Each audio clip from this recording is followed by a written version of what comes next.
Assalamu alaikum everyone, and welcome to our very special episode of Sky's the Limit. First of all, Merry Christmas to everyone, especially the Christian community of Pakistan and the Christian community living all over the world. A very, very Merry Christmas to all. Today's program is very special because we are going to be going to St. Joseph Cathedral, which is situated in Rawalpindi, and we're going to be meeting the Archbishop over there, Mr. Joseph Arshad. Basically, he's a doctor, Dr. Joseph Arshad. We will be meeting him, and we will be visiting several places besides St. Joseph Cathedral as well. Let's take you there. Come and visit us, and come and join us in our very special episode.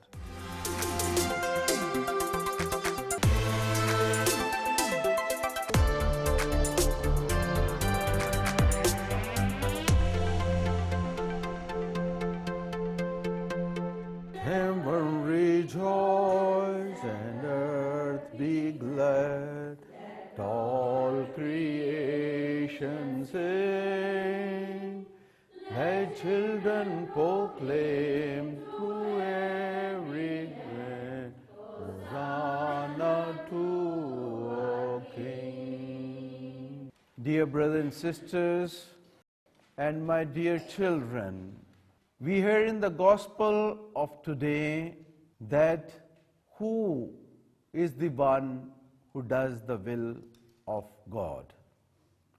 To do the will of God is very important for us human beings. God is our creator. He has made this universe.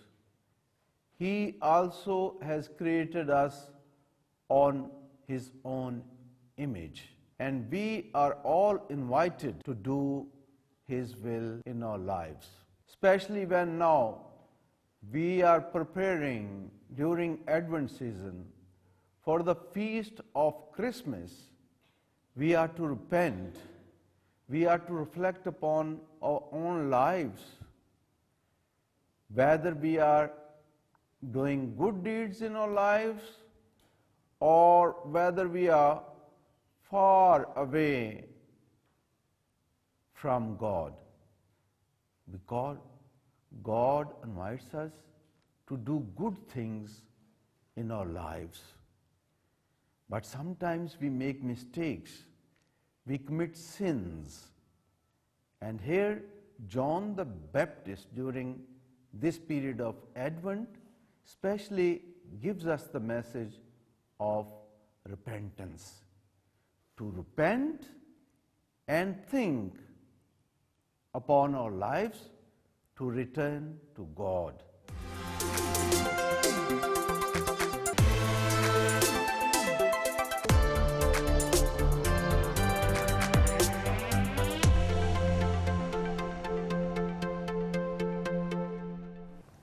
So viewers, we were told that there is a hostel here as well, and we were welcomed here by very cute looking children, and they welcomed us in such a lovely manner.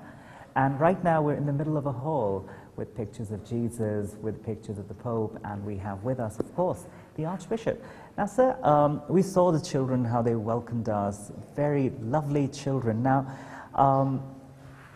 what sort of a hostel is this? As in, what sort of children are these? What backgrounds do they come from?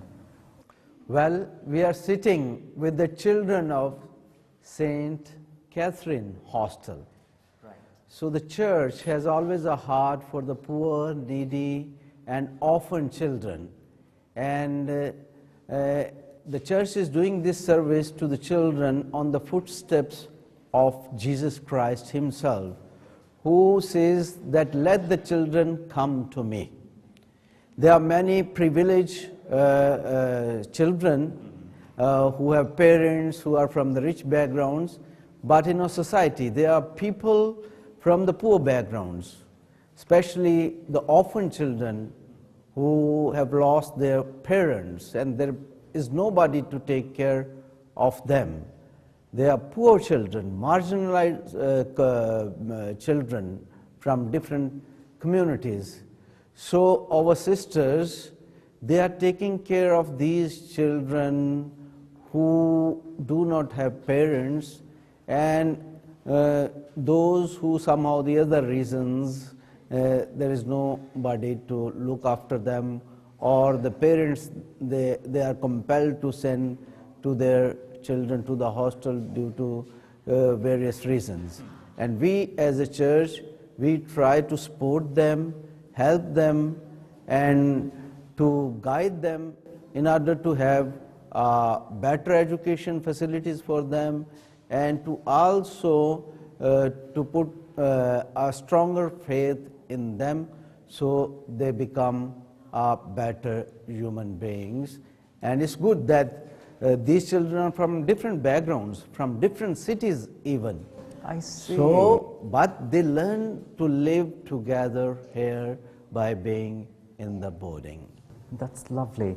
So approximately what would be the weightage of the children, the total number of children here in the hostel? There are 50 children who are living together here, and some are from the northern areas, some are from Islamabad, the Rawalpindi itself, some are from Sargodha, and different parts of our diocese. Diocese is the area whose responsibility is given to a bishop.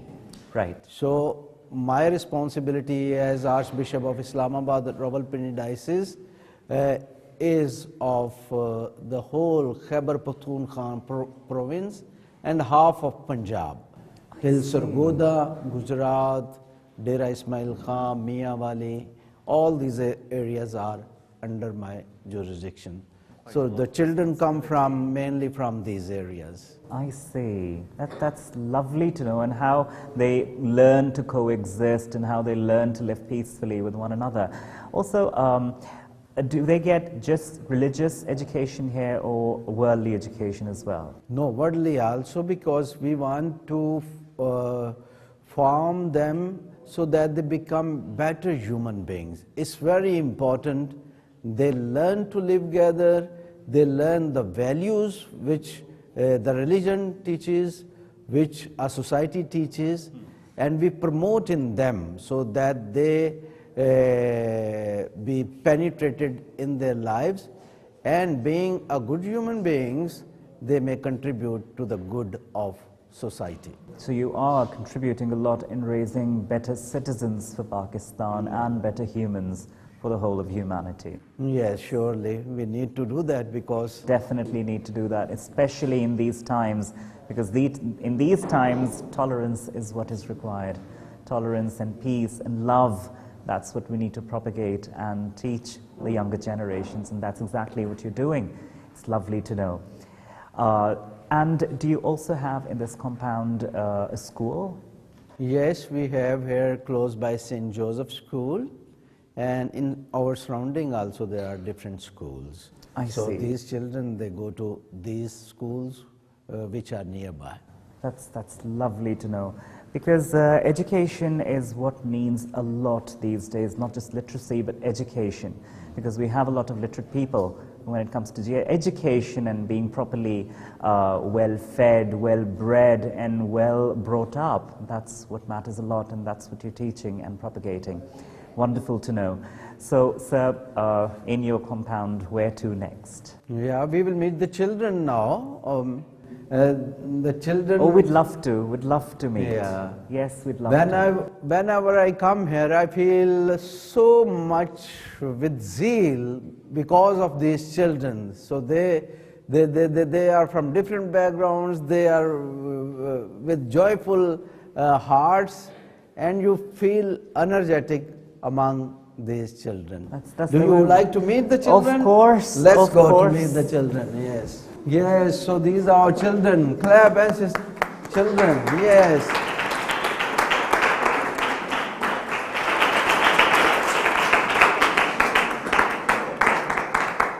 Good. It is a season of Christmas, so Santa Claus is with us Yes, also. Yeah. the Santa's here. And children feel so happy to be with Santa Claus.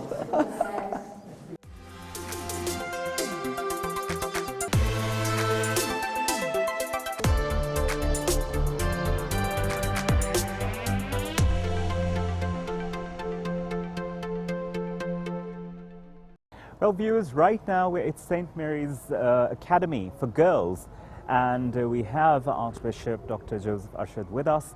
He will be guiding us, letting us through, and taking us to for a short visit of this school, and let's see how things are here. Yes, sir. Good. We have reached here. We will proceed to visit the school. Absolutely.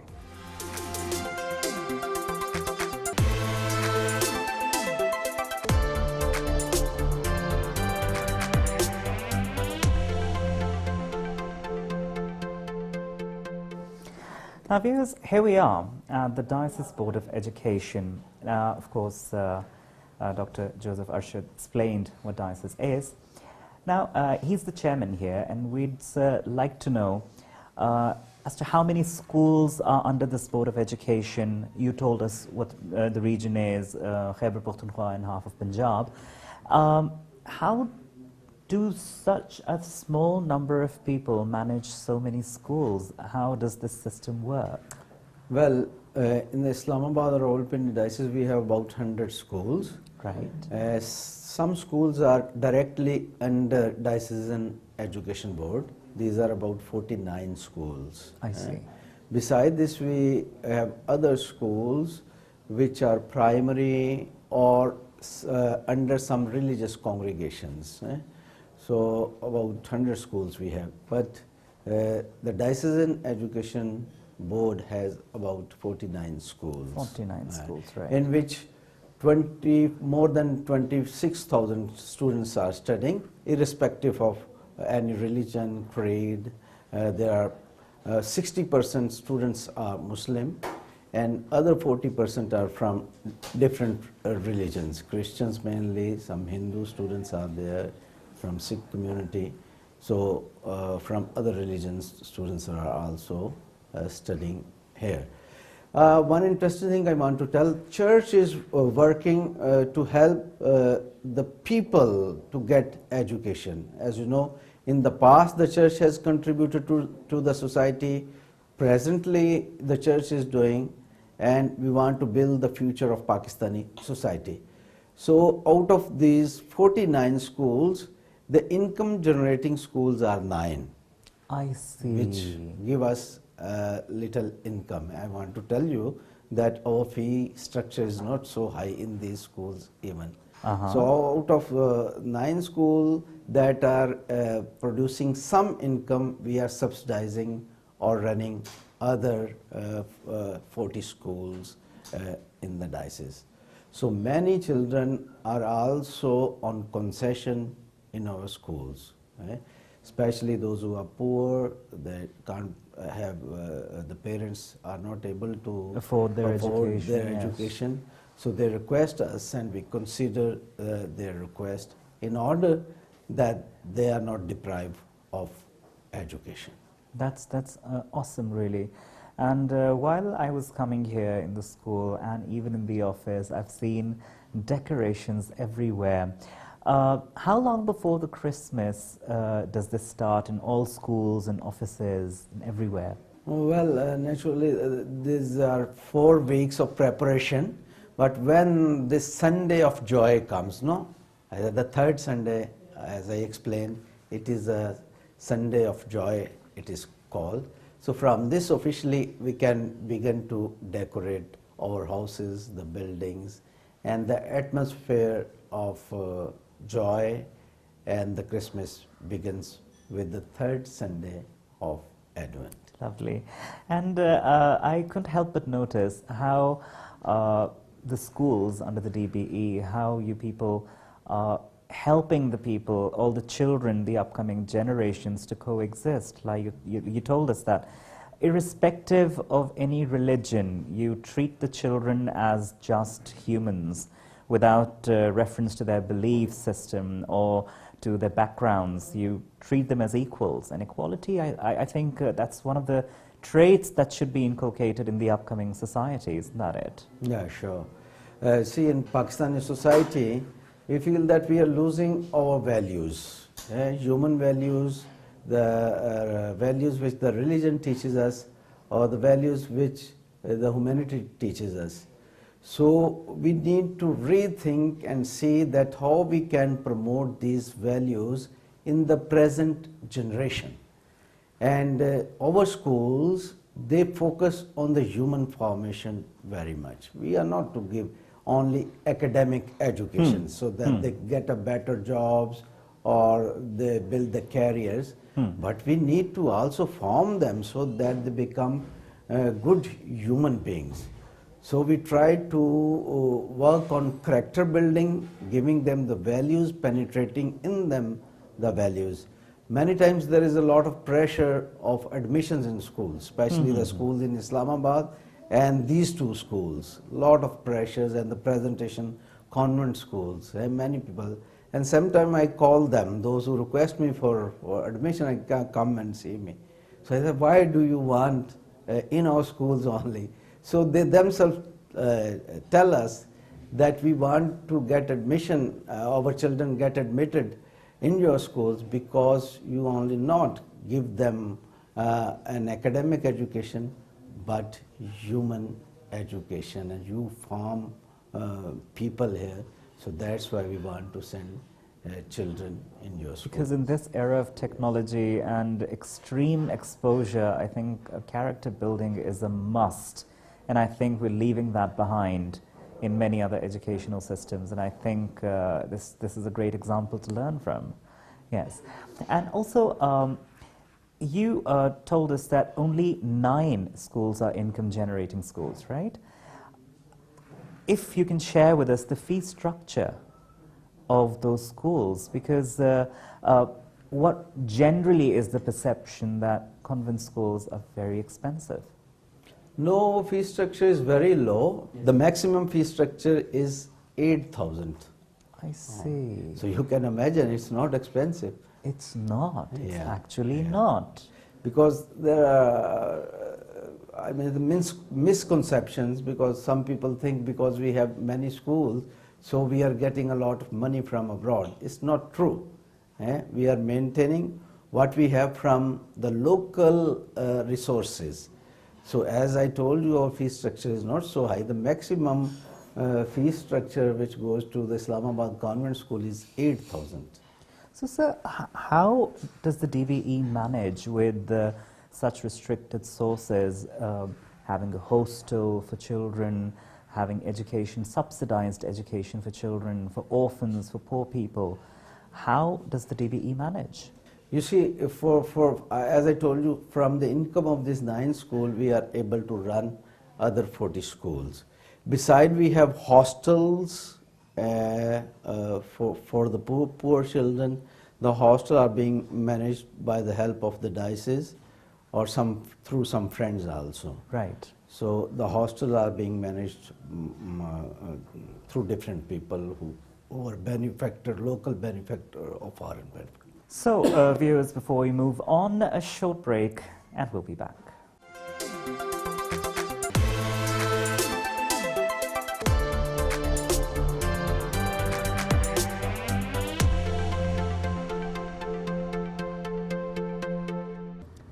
So, viewers, and now we have reached St. Joseph's Hospice Association, Rawalpindi, and let's get to know something about the hospice, because I'm sure many of the people don't know, including myself. So we'll ask Sir to guide us on this as well. Sir. We are in St. Joseph Hospice, and it is the only hospice that is existing in Pakistan, taking care of the people who are in dying situation, paralytic people, and this hospice is serving since last 60 years. I see. Yeah, So that's amazing, really. And the treatment is done free of cost? Yeah, it is free of cost. The people who are residing inside, they are free of cost, but it is being run on donations. So many local people, they are helping this hospice. That's lovely. That's lovely. So I think we should take a tour of the hospice as well. Yes, sure. You can.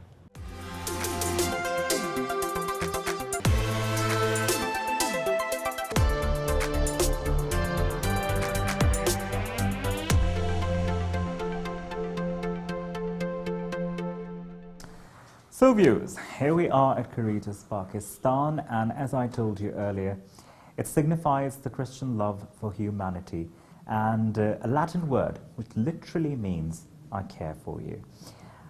We are here with Archbishop Dr. Joseph Arshad. Dr. The Caritas has been working for Pakistan since quite a while now, and I could see 50 years of service written while we were coming upstairs in this building. Could you tell us about the contributions that it has made so far in Pakistan? As you see, the church deals with the matters of faith, but whereas the church deals with matters of faith, it also deals with humanity, human beings.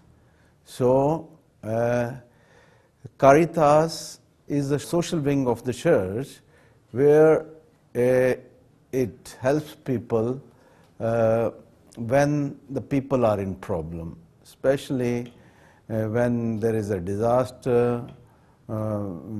It helps for the poor and needy people, and it helps the people in the matters where the progress of human beings is concerned.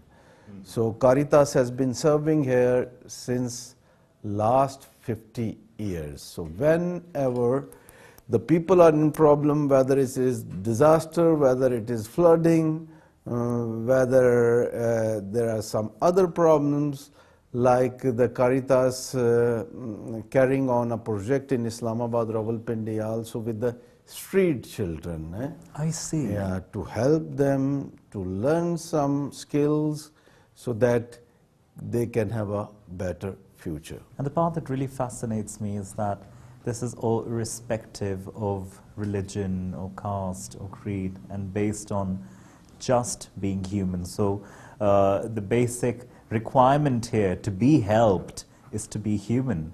And that's, I believe, it's something that's really wonderful. Now, are you heading this institute as well? Yes, I'm heading this. This is actually an international organization, the Catholic Church. I see. Caritas. So Caritas Pakistan has different unit, and I am the head of Caritas of Islamabad Rawalpindi Diocese. So how many units are there overall in Pakistan? As I told you that there are 7 dioceses, so each diocese has a unit of Caritas. I see. And so right. Caritas deals with the matters of social assistance to people. And I want to tell you one interesting thing. Holy Father Pope Francis wrote a document called Laudato Si, Okay. in which he invited all the people of the world to care for the universe. God is created, He has created this world, but we have to care for the universe. And that's why he asked people that everybody has to contribute to the well-being of nature and to care for the nature also. And it goes along with the Clean and Green Pakistan program of the government, because through this program, which the Caritas has started in the light of Laudato Si, and also with the government program of Clean and Green Pakistan, we as a Catholic Church, through Caritas, we are contributing of planting 2 million trees in Pakistan. That's amazing. That's awesome, really. You see, so there's so many things regarding the Catholic Church that many of us are ignorant about. Not just many, I would say the majority of us. We're ignorant about the fact that the Catholic Church does not just have a job of a church, a prayer place. It's quite vast. It's much more than that. They are contributing to help in different sectors, you know, like in some areas they are helping the farmers even, how to cultivate things, and they are helping the farmers also. Lovely, Yeah. lovely. Now, sir, having talked about different institutions which are under the Catholic Church, I would also like to know something about you as a person. And could you tell us something about yourself as to where you're from, where were you born? I mean, how did all this happen? Well, I am originally from Lahore, Uh-huh. and I studied in St. Joseph's High School in Lahore, Kent. I see. So as I grew as a child, school students, I have been watching the life of different people and different priests who are serving the human beings and our Christian community. And their dedication and commitment inspired me to become priest also. So after my schooling, I entered for the formation to become a priest. So initial formation I got in St. Mary's Seminary in Lahore. Uh-huh. And then I went to Karachi for my philosophical and theological studies. So I spent 6 years in Karachi at Christ the King Seminary. And then I became a priest in 91. I see. So when I became priest in 91, I had assignment in Gujranwala in a church that also called St. Joseph's Church. There I served about 3.5 years. And then by my bishop, I was chosen to go for higher studies. So I went to Rome, Italy to study, and I had my licentiate first in laws of the church, canon law it is called. So then I did my doctorate. And during that period, I was also chosen for the diplomacy of Vatican, the Holy See. So then I did my diplomatic studies, and in 1999 I was appointed as a diplomat of the Holy See Vatican in Malta and Libya. I served there, and then I was sent to Sri Lanka, Bangladesh, Madagascar, and my last diplomatic posting was Bosnia-Herzegovina. I see. And from there I was appointed by Pope Francis as a bishop in Faisalabad. That was 2013.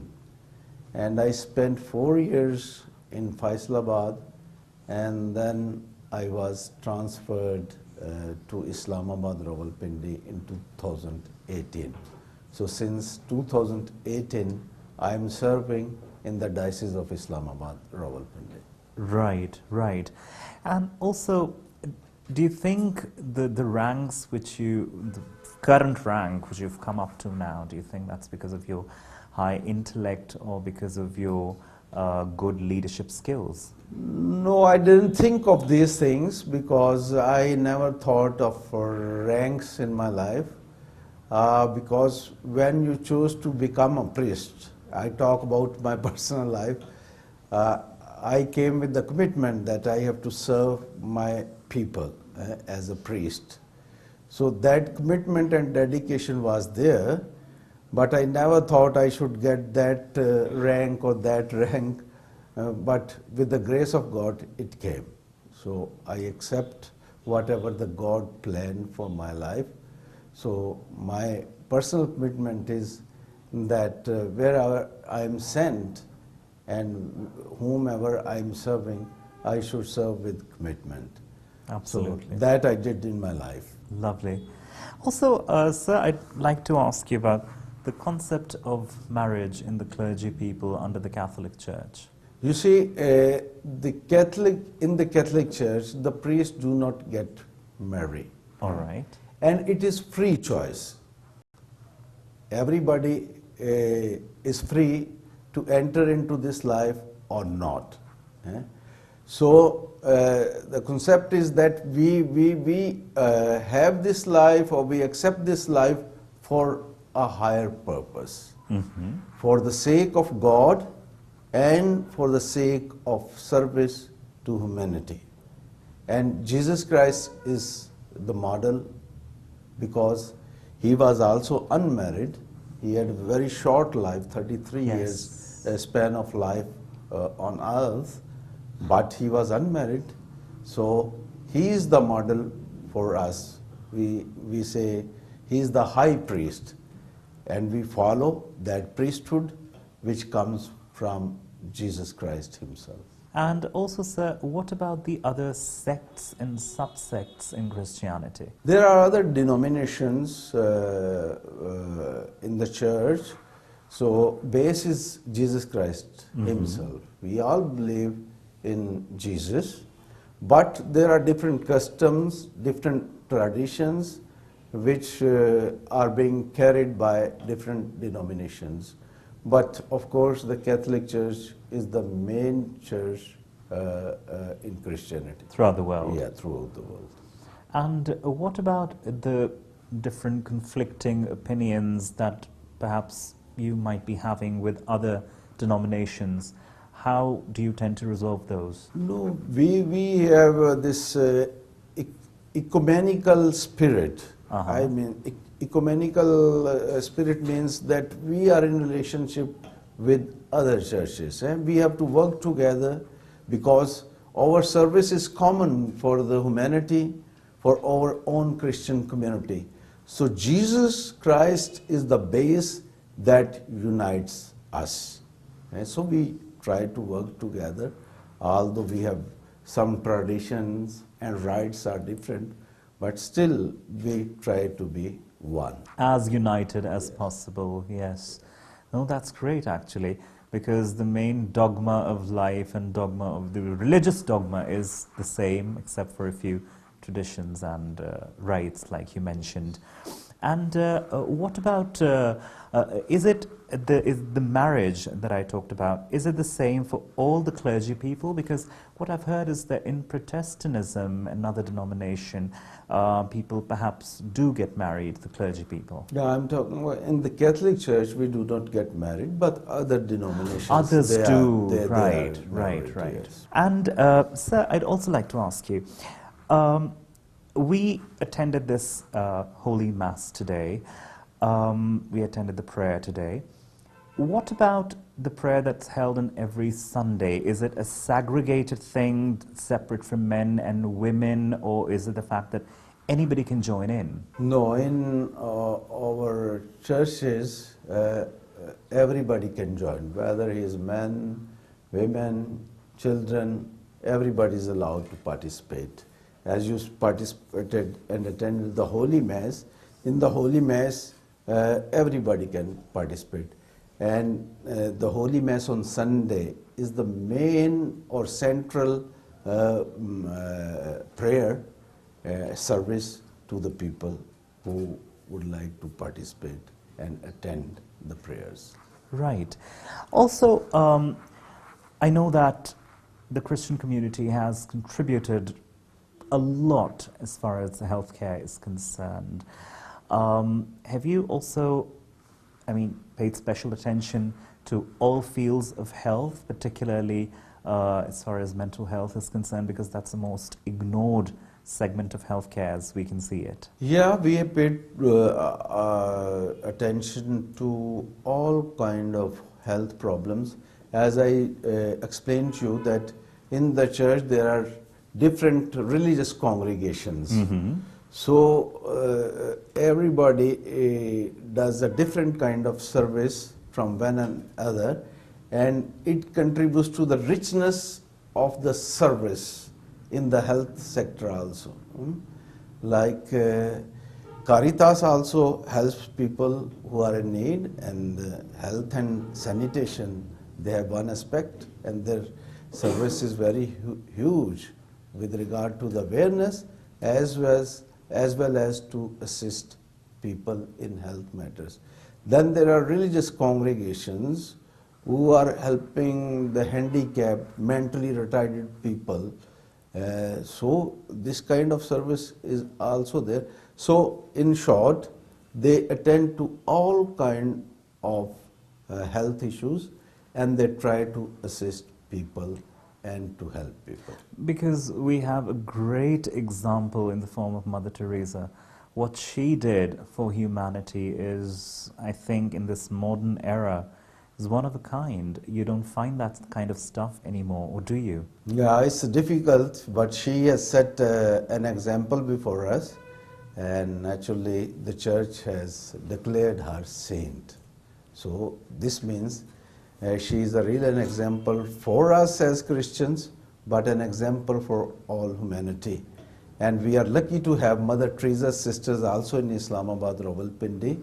They have a convent in satellite town That's a separate near the Holy Family congregation? Hospital. Is that a yes. separate congregation? Yes, congregation is there, and they do a wonderful service to the poor and the children and all sort of people who are left alone.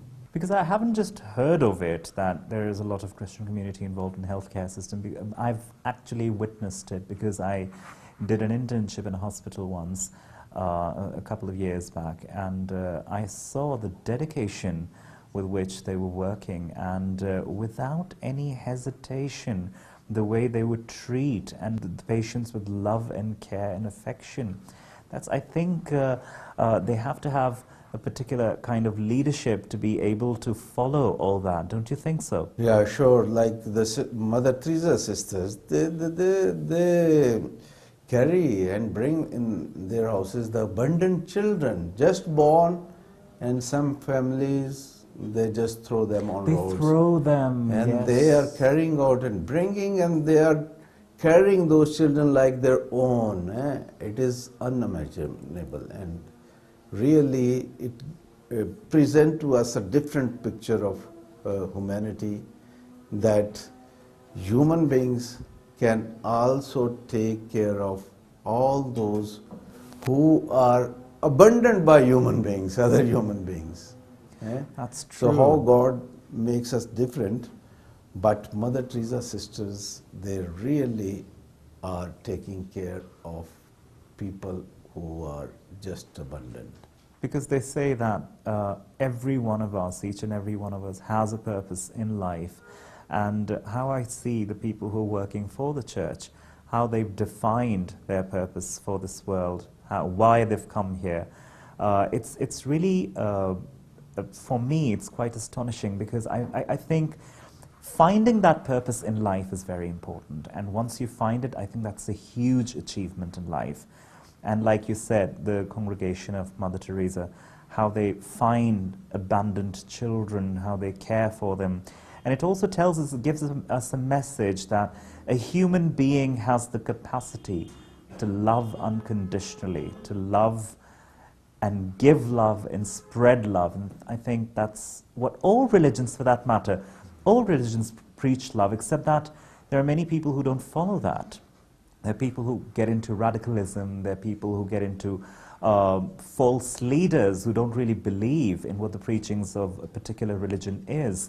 And I think that's also what's led to Islamophobia. And also I'd like to ask you about the Christian community, how they feel about Islamophobia. No, we don't have any Islamophobia, but because we are living here, and of course there are some issues that we face, and we are struggling and fighting for our rights. Naturally, every government try to do something for minorities. Yes.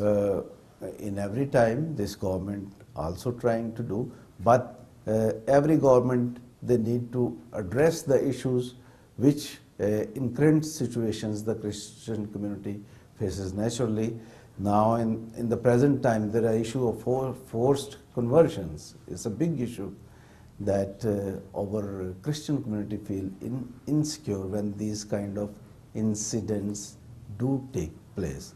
I mean, as a society, why these things they happen? Because maybe we are losing the human values, the values which the religions they teach us. If the human beings lose those values, then they lose humanity. And naturally, if one person loses the sense of sin and guilt, these incidents will take place. Keep on more happening. and more. So you Because when the conscience, there is no conscience, when we lose the sense of sin, it becomes a normal routine for us. So I think these values which the religions are teaching, or the societies and the cultures are teaching, we need to penetrate these to people and to our society. Because while I was listening to the Holy Mass, all I could think about was, okay, these are the same teachings that are taught in other religions, except for different wordings. The spirit of religion is there, it's just the same. And yes, you're very right in saying that people have lost that spirit of religion, they're stuck in the rites and rituals. That's what they need to focus upon. They need to focus more upon the spirit of religion that they're following, because I don't think any religion... In Christianity, there is one biblical message with Jesus himself. Yeah.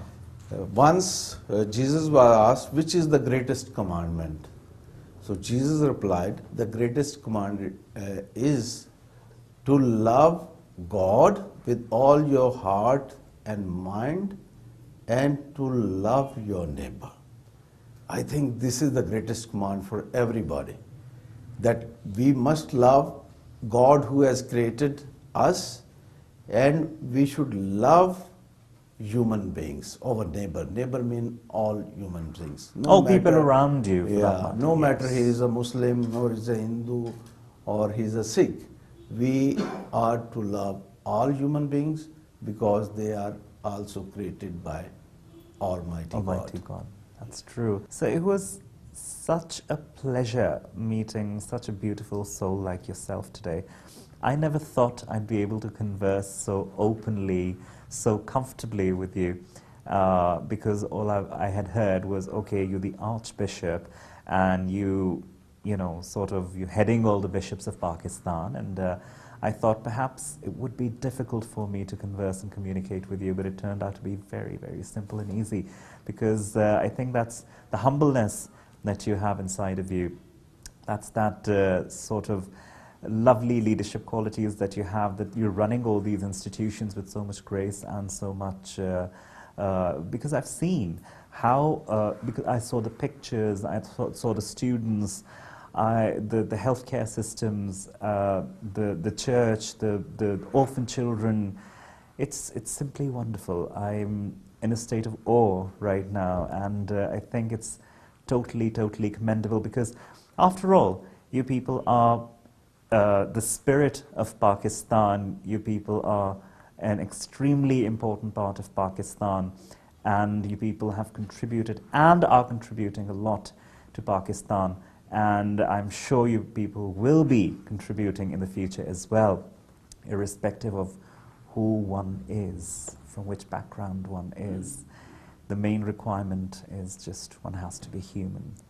And I love that about yourself, your systems, and your laws, your constitution that you just mentioned, and the sacrifice that you've given for your religion, living your life for the others. It's amazing, really. Beyond me, perhaps I would never be able to do that. I think it takes a lot of courage to do that. I don't even know, I don't realize. Could you tell us about that moment when you actually decided that this is what you want to do in life? Well, when I was a school kid, I was watching other priests who were doing different services, and they were leading the prayers, they were visiting common people, and that inspired me. I liked that, the way they were doing things for other people, the way they were conducting prayer services. At that time, at that stage, I only liked to be like them. I didn't understand what does it really mean to be a priest. So I joined the formation to become a priest, but with the course of time, I learned what does it mean to be a priest. Once I was sent to some remote villages to serve over there during the time of holidays. So that experience was very painful me because I never left my family and I never lived with other people. So during that experience, I had to go to a village to live with other people and to visit them.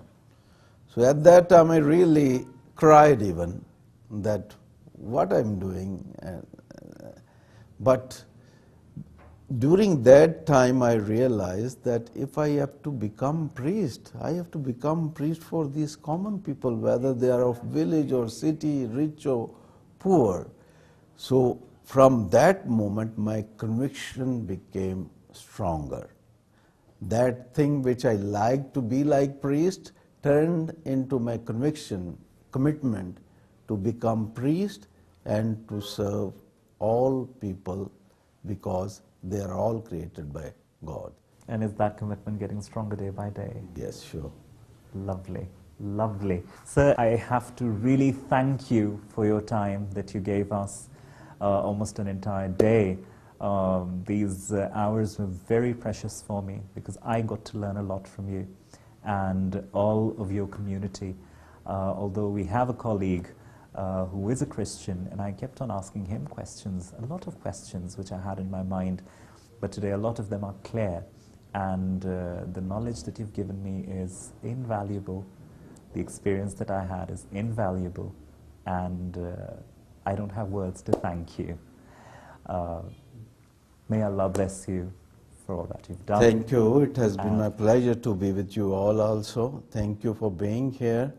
We are all working for this common cause to contribute to our society, to contribute to our beloved country, Pakistan, and for the good of the whole world, common good for all human beings. I think if one person can do that, it is a great service to humanity and also to the cause of celebrating Christmas, because Christmas is the time when we celebrate the birth of Christ. But for us, God is taking the human nature and He has become human beings like us common people in order that we may have eternal life in other sense, the paradise. He has come to the earth to show us the way to life eternal, and through Him, we who believe in Jesus Christ, we are promised the eternity, the life. Absolutely. Thank you. Thank you very much, sir. And being state media, I think it was our responsibility that we have, I think, fulfilled. But, of course, we have just touched the surface. We could not, due to restraint of time, we could not manage to penetrate deeper in the system and talk about what more the Christian community is contributing, how they're contributing more to the country. I think we have fulfilled our responsibility as much as we could. We will keep on doing it in the future as well. But I think today's program increased me in my knowledge, and I'm sure it has increased you in your knowledge as well. And I must thank the Catholic Church of Pakistan to have given us this opportunity to cover this very special Christmas program of Sky's the Limit. I hope you people will enjoy it. Stay tuned to BTV World. Keep watching BTV World. Allah Hafiz.